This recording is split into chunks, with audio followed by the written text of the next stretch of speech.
नमस्कार साथियों, अपने अद्वितीय सौंदर्य बोध के लिए जग प्रसिद्ध उत्तराखंड का सीमावर्ती क्षेत्र नीति घाटी अपनी पौराणिक परंपराओं और रीति रिवाजों के लिए बहुत ही संवेदनशील और सतर्क। यहाँ पर निवास करने वाले जनजातीय लोग 6 महीने के लिए अपने ग्रीष्मकालीन प्रवास के तहत नीति घाटी के सुरम्य वादियों में निवास करते हैं और शीतकालीन प्रवास के लिए निचले भूभागों में चले आते हैं। साथियों, बात है नीति घाटी के सुरम्य वादियों में बसे हुए पहाड़ी ढलानों और घाटियों के शानदार विस्तार को लिए हुए ग्राम फरकिया की, जहाँ पर पंचनाग देवता जो है यहाँ के इष्ट देव माने जाते हैं, उनका मूल स्थान है।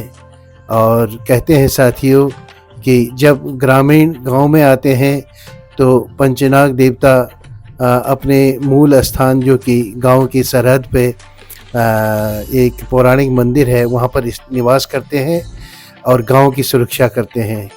और जब ग्रामवासी शीतकालीन प्रवास के लिए निचले भूभागों में चले आते हैं तो उससे पहले गांववासी पंचनाग की मूर्ति को पौराणिक मंदिर से उठाकर गांव के बीच में स्थित एक छोटे से मंदिर में स्थापित करते हैं। उस समय कहा जाता है कि श्री पंचनाग देवता गांव की सुरक्षा करते हैं। यहाँ के लोग शिद्दत से किस तरह से इस परंपरा का युगों से निर्वहन करते चले आ रहे हैं, उसकी कुछ झलकियों को आज आप तक मैं पहुँचाने का उत्सित प्रयास कर रहा हूँ।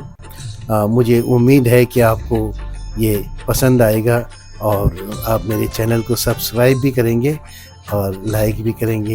अधिक से अधिक लोगों तक इसको पहुंचाने का प्रयास करेंगे। तो सांस्कृतिक झलकियों के क्रम में आज का ये एपिसोड आपके लिए प्रस्तुत है। तो लिए चलता हूँ साथियों आपको शानदार सुंदर नीति घाटी की ओर। ये रहा फरकिया गांव, सुंदर सा गांव, और ये सामने फैली हुई घाटी और यहाँ का प्राकृतिक नजारा। साथियों, इस तरह से सजते हैं यहाँ देवताओं के मंडार। यहाँ के लोग अपने रीति रिवाज और परंपराओं के लिए बहुत संजीदा और सतर्क और जागरूक रहते हैं। ये इनका खान पान, रहन सहन का अपना तरीका, पौराणिक मकानों की भव्यता दर्शनीय है। साथियों, कुछ दिन पहले यहाँ पे भादों के महीने मां नंदा अष्टमी का भव्य आयोजन किया गया था और जिसमें बड़े हर्षोल्लास के साथ लोगों ने अपनी भागीदारी निभाई। और उसके बाद आरंभ हुआ था बगडवाल देवताओं का सुंदर मंडाण, जो जीतू बगडवाल के गाथाओं पर आधारित होती है। मंडाण के अंतिम चरण में इंद्रदेव ने जरा कृपा दृष्टि कम की और बारिश के साथ बर्फबारी से भी दो चार होना पड़ा। मगर खासियत ये रही दोस्तों, न अग्निदेव अपनी शक्ति से हार माने और न ही वरुण देवता अपने बरसने से पीछे हटे, और न ही पशवा जिन पर की देवता अवतरित होते हैं बगडवाल देवता, उनके पांव ही थमे, न भक्तजन ही अपने स्थान से हिले। आखिरकार यह आयोजन बहुत ही शानदार ढंग से संपन्न हुआ। तो लीजिए बात करते हैं साथियों उस अनूठी परंपरा की कि जिसमें पंचनाग देवता किस तरह से गांव में प्रवेश करते हैं। उससे पहले घुड़नाग देवता, घोड़े की मुखाकृति वाले पर्वत देव की पूजा की जाती है। ये प्रकृति के देवता होते हैं। ये देखिए पुजारी घुड़नाग देवता की पूजा के लिए गए हैं। बारी अर्थात गांव का वह व्यक्ति जिसे एक वर्ष के लिए गांव के समस्त देव कार्यों के निर्वहन की जिम्मेदारी सौंपी जाती है। घुड़नाग देवता के पूजन के बाद सर्वप्रथम दूसरे दिन बारी गांव वालों को पंचायती भवन की छत पर चढ़कर आवाज लगाता है कि पंचनाग देवता को गांव में लाने के लिए सभी लोग एकत्रित हो जाएं और पंचनाग देवता के मंदिर प्रांगण में पहुंचे।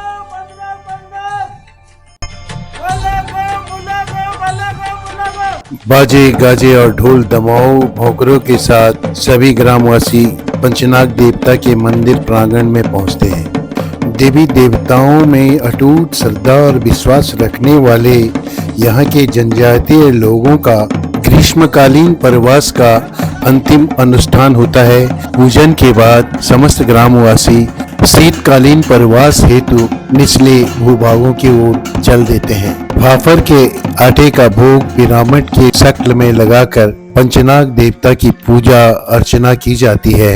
इस अनुष्ठान में शुद्धता का बहुत ख्याल रखा जाता है। पुजारी के अलावा मूर्ति को कोई दूसरा छू नहीं सकता। अनुष्ठान में शुद्धता का इतना ख्याल रखा जाता है कि पुजारी भी अपने मुंह पर कपड़ा बांधकर ही समग्र अनुष्ठान को संपादित करता है। अनुष्ठान की पूर्णता के पश्चात पुजारी अपने पीठ पर पंचनाग की डोली को उठाकर ढोल डमाऊ और बाजे गाजे के साथ चल पड़ते हैं गांव की ओर।